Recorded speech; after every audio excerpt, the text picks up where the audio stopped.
Boa tarde, queridos. Tudo bem? Hoje a gente vai começar passando uma revisão, né, sobre a Revolução Industrial, temas que já foram citados anteriormente, e vamos tentar começar a entrar na questão da Revolução Francesa, né, na Revolução Francesa como um movimento de massas, como um movimento onde a burguesia junto ao povo vai dar uma balançada aí no sistema, né? Vamos dizer assim, a gente vai entrar na que a gente vai chamar de idade contemporânea, né? Inicialmente, a gente vai vendo a Revolução Industrial como uma obra de uma racionalidade cada vez maior a serviço do capital, né? Um esforço cada vez maior em construção de fábricas, em construção de estradas para viabilizar o transporte desses produtos que estão sendo produzidos nesse momento, enfim. A gente vê todo um aparato de infraestrutura focado na criação de uma indústria forte para o país, tanto dentro de uma questão interna, quanto numa política externa voraz e agressiva, né, que a gente vai chamar de neocolonialismo, onde os países, as grandes potências, Inglaterra, França, Alemanha, recém-unificada, Itália, Bélgica e outros países, vão buscar colônias nos Estados Unidos também, como em relação a Cuba, né, vão buscar colônias onde podem explorar a mão de obra, as matérias-primas daquelas localidades e transformar essas localidades também em mercado consumidor para os seus produtos, tá? Seus produtos industrializados. A gente sabe que um produto industrializado ele tem um valor muito mais alto do que uma matéria-prima que vai vir a fabricar tal produto, né, gente? Se a gente vê o preço de um automóvel, que deve ter 1,5 toneladas de alumínio, ferro e assim por diante, metais e plástico, não vai condizer com o preço do plástico e do ferro, do metal no mercado, né? Isso é óbvio. Então, quando a gente coloca um trabalho especializado, a gente coloca a transformação de uma matéria-prima num produto final acabado, quando a gente agrega valor a esse produto, faz com que o valor, obviamente, né, monetário desse produto agregado, como diz, né, valor agregado, esse valor agregado seja cada vez maior a riqueza gerada por esse produto. Daí a importância das nações, ao invés de serem apenas produtoras de matéria-prima, passassem a ser, nesse momento, metade do século XVIII, virada do XVIII, né, para o XIX, século XIX inteiro, que essas nações passassem a ser produtoras de produtos industrializados e comprassem matéria-prima, de preferência em países satélites, vamos dizer assim, né, em países periféricos, onde exerceriam um sistema quase colonial, e muitas vezes colonial, sobre essas nações, tá, de exploração dessas matérias-primas por valores bastante pequenos, né, bastante baratos. E isso fazia com que o valor agregado desses produtos ingleses, vamos dizer assim, hipoteticamente, dos tecidos ingleses, fosse ainda maior, né, gente? Facilitasse com que o lucro dessa indústria, a acumulação de capital dessa indústria fosse cada vez maior, tá? A gente vê a importância nessa indústria do uso do trabalhador, agora não mais um trabalhador especializado, mas um trabalhador com pouca especialização, de baixa instrução. Normalmente é um camponês, ele sai do campo devido aos enclosures, né, ao cercamento dos campos, para que a nobreza fundiária possa ter terras para fazer o pastoreio de ovelhas, que vai gerar lã para essa indústria têxtil, tá? Essa indústria têxtil, então, passa a ser quase que o grande player, né? Quem acaba mandando nas ações dentro da economia desse país, né? Voltando, essas indústrias com esses lucros exorbitantes passam a ter um poder cada vez maior, passam a acumular cada vez mais capital, e dinheiro é poder cada vez mais representativo de poder nesse momento, passa a constituir cada vez mais forças dentro da vida política do país, e dentro dessas fábricas, como a gente já viu, o trabalho é extenuante, é um trabalho realizado muitas vezes por crianças, mulheres. O trabalho do homem acaba sendo desvalorizado por N valores aqui que depois a gente pode comentar, pelo fato de ser mais caro, pelo fato de ser mais afeito à revolta, né? Afeito a fazer greve, a sindicalização. Então muitas vezes os industriais acabam usando pessoas, vamos dizer assim, mais fracas, né? Tanto socialmente falando, comunitariamente falando, mas também fisicamente falando, para fazer os serviços de homens. E, claro, né, recebendo salários menores também, né? Mas é claro também que as crianças, as mulheres, muitas vezes eram utilizados para a limpeza das máquinas, que eram locais muito estreitos, baixos, então tinham que ser pessoas menores para fazer tal limpeza, tá? Então a gente vê que era muito comum esses acidentes, a vida nas grandes indústrias nesse momento, ser um proletário era duríssimo, tá, gente? Além da moradia ser péssima, as pessoas dormirem umas empilhadas sobre as outras, em cortiços, em camas comunitárias, vamos dizer assim, né? Pessoas dormiam no chão, havia pouca higiene, enfim. Não que dormir no chão esteja errado, tá, gente? Muito pelo contrário. Mas a forma com que se postava, as pessoas dormiam, a sala era a mesma coisa que o quarto, que era a mesma coisa que o celeiro, que era a mesma coisa que tudo. Então, era tudo muito misturado, da proliferação de doenças era muito grande nessas cidades do século XIX, XX, principalmente, início do XX, né? Principalmente junto à população operária, tá? Os proletários, vamos dizer assim. E a gente voltando a falar, né, sobre isso, que é interessante, havia o que a gente vai chamar de ditadura do relógio, né? A ditadura do relógio nada mais é do que quando nós estamos na fábrica, nós passamos a seguir o padrão manipulado muitas vezes pelo patrão, né? A gente passa a seguir o padrão de tempo da fábrica, padrão de tempo determinado pelo relógio, modificando assim o conceito de tempo de uma população, como a gente viu, geralmente advinda do campo, de camponeses, fazendo com que essa população passe a ter cada vez mais diferenças no seu cotidiano, nas suas experiências, uma dificuldade cada vez maior em se adaptar a esse novo dia a dia, né, da fábrica. E a gente vê que o controle desse tempo não só é feito pelo relógio da fábrica, pelo apito da fábrica. A fábrica praticamente ela determina o horário, é quase que o sino da igreja, determina o horário da população local, né? A gente vê que alguns casos, né, muito comuns de indisciplina era que as pessoas, os operários, não poderiam trabalhar portando relógios.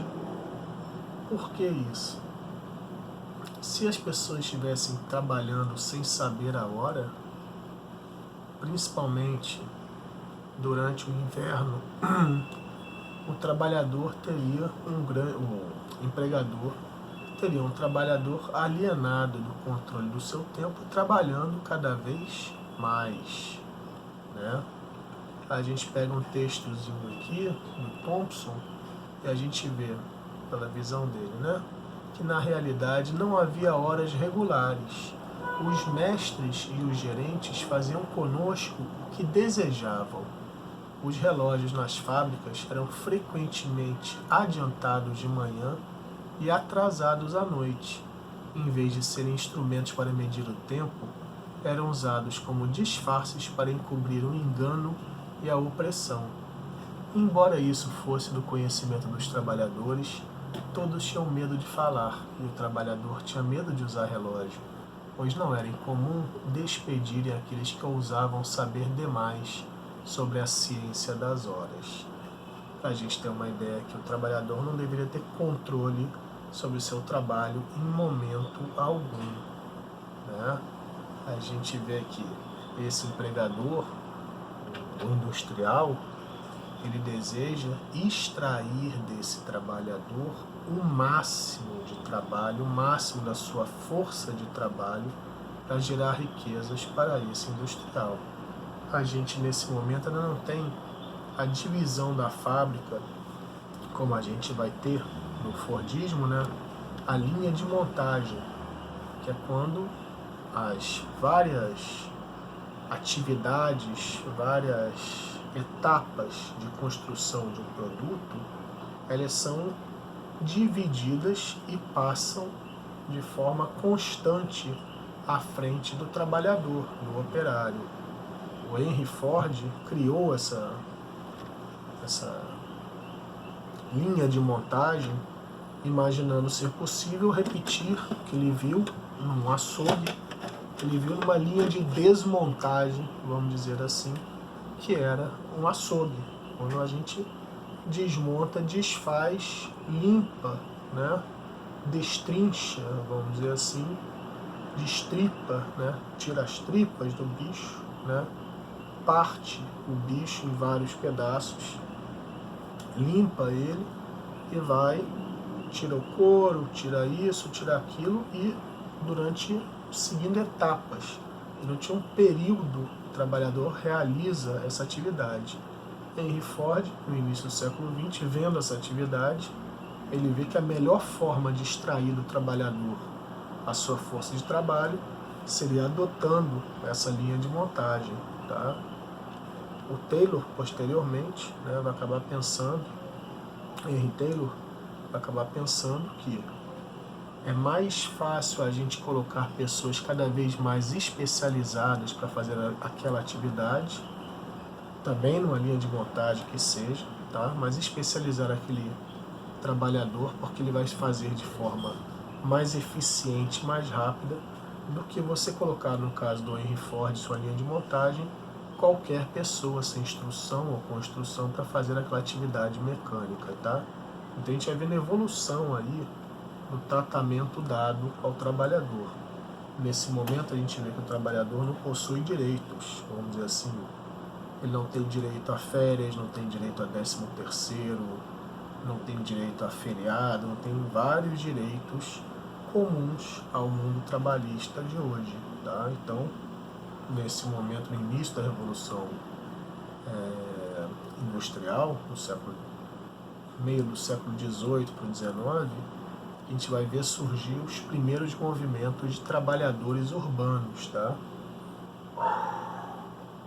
E o nascimento do que a gente vai chamar de ideologias socialistas, fazendo assim com que, através dessa difusão dessas ideologias socialistas, criem-se movimentos vários pelo mundo que vão representar os partidos socialistas, comunistas, ideologias próximas que existem até hoje, até o mundo contemporâneo, tá?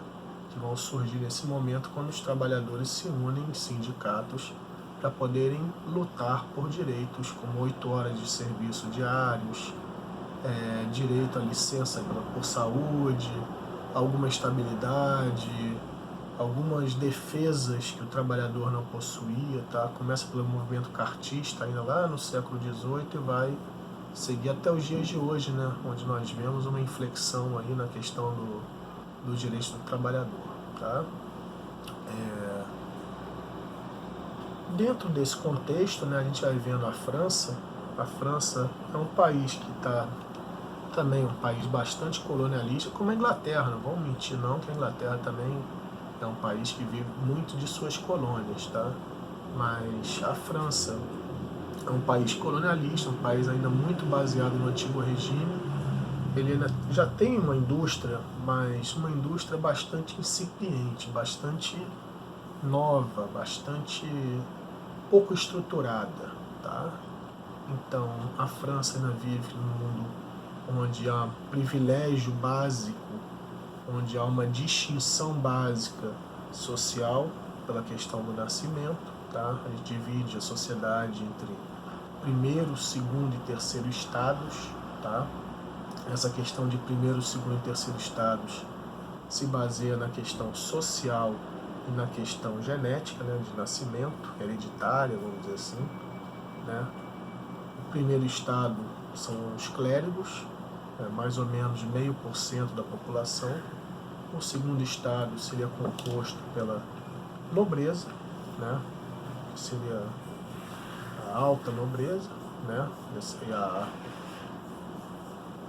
nobreza média, vamos dizer assim, decadente, né, que nesse momento a burguesia está cada vez ascendendo e a terra deixa de ter o mesmo valor de riqueza que possuía anteriormente, tá? Então a gente vê a modificação muito grande nos valores, nos quesitos de riqueza, mas pela questão do nascimento ainda há privilégios para essas classes sociais. Então a nobreza e os clérigos, e o clero, no caso, eles representavam 2% da população francesa, mas possuíam tribunais especiais para legislar para defender os seus interesses. Eles possuíam câmaras para legislar a seu favor. Eles possuíam vários privilégios de nascimento que a burguesia não possuía nesse momento. E essa burguesia ascendente, burguesia comercial francesa, burguesia industrial francesa ascendente, ela busca também essa conquista, principalmente direitos políticos, tá? Essa problemática vai acontecer numa França ainda quase feudal, tá? Onde o campesinato tem uma participação muito forte ainda nas revoltas, nas tomadas de decisão para o povo. A grande questão da França é se haverá pão para o povo, né? Então, um bom abastecimento de trigo é uma coisa muito importante na França nesse momento. Mas a França ainda é uma nação, a gente pode dizer assim, pré-industrializada, tá? Ainda não alcançou o patamar industrial, como a Inglaterra ainda está começando. A gente fala de 1780, tá? A gente só está tentando introduzir a França nesse momento para a gente poder fechar um pouco essa ideia de revolução industrial e começar a falar da França, desse antigo regime e assim por diante. Mas, voltando à França, é um país quase feudal, um país rural, tá? Onde, vamos dizer assim, 80 a 85% da população é camponesa, tá? É campesina, habita no campo, é rural, tá? E 15% da população habita na cidade, mas são cidades, principalmente Paris, Lyon, Marselha, cidades onde há muita diferenciação social, cidades onde há muita confusão, vamos dizer assim, cidades grandes, mas cidades conturbadas, tá? Paris tem uma grande gama de pessoas, vamos dizer assim, de sans-culottes, que são os que não possuem culotte, aquele é usado pelos montadores, né, na hípica, né, os cavaleiros da hípica usam culotte, no caso, que vai andar de cavalo, usa culotte para proteger a região da perna, né, do roçar ali na sela. E como não possuíam cavalos, eles não possuíam culottes, tendo 100 culottes, sans culotte, né, franceses, que era a população da periferia, da riqueza, da nobreza francesa, né, da corte francesa, tá? que habitavam naquela periferia e geralmente era uma população muito revoltada, população que vivia de pequenos serviços, sem uma vida estável, então uma população que era uma centelha pronta para explodir, né? A gente vê que a França, após Luís XIV e Luís XV, que são períodos de ouro, né, de muita gastação, de ouro da nobreza francesa, mas de muito gasto com a corte, entra em decadência agora com Luís XVI, né? Luís XVI acabar de participar da independência norte-americana, financiando muito os soldados norte-americanos para sua independência, mas ele não possui nenhum lucro, né, com essa ação e acaba entrando em problemas econômicos, vamos dizer assim, né? Passa a ter problemas econômicos graves na França. Há uma grande seca em 1783 também, há vários eventos que vão elevando a questão social francesa e fazem com que Luís XVI, o Delfim, o rei francês, nesse momento acabe perdendo um pouco a forma de lidar, vamos dizer assim. Ele não consegue administrar da forma mais estável o país e a França entra numa crise profunda. Para resolver essa crise profunda, em 1789, ele conclama que ele vai buscar que os 3 estados, primeiro estado, segundo estado e terceiro estado, burguesia, representando o terceiro estado junto com proletários, camponeses, sans-culottes, toda a resto da população, os 98% da população são representados em um estado só, o terceiro estado, primeiro estado o clero, segundo estado a nobreza, e esses 3 estados se reúnem para buscar uma solução para a problemática econômica francesa. A solução apresentada pelo terceiro estado seria a tributação, cobrar-se impostos dos mais ricos, da burguesia, da nobreza e da igreja. Solução que, obviamente, é vetada pelos estados, pelo segundo e pelo primeiro estado, não queriam pagar impostos, e eles dois se unem e fazem, obviamente, uma votação por estado, são 3 estados. Se a nobreza e o clero se unem, o voto do terceiro estado não tem como haver essa vitória do terceiro estado. O terceiro estado luta por uma votação por cabeça, o terceiro estado teria mais representantes que os outros 2 estados, e essa briga acaba levando a um impasse. Com esse impasse, a França acabará vivendo o que a gente vai chamar de conclamação, né, de Assembleia Nacional Constituinte Francesa. Futuramente a gente vai ver o restinho dessa história. Vamos só deixar esse gostinho para vocês. Um abraço e boa tarde.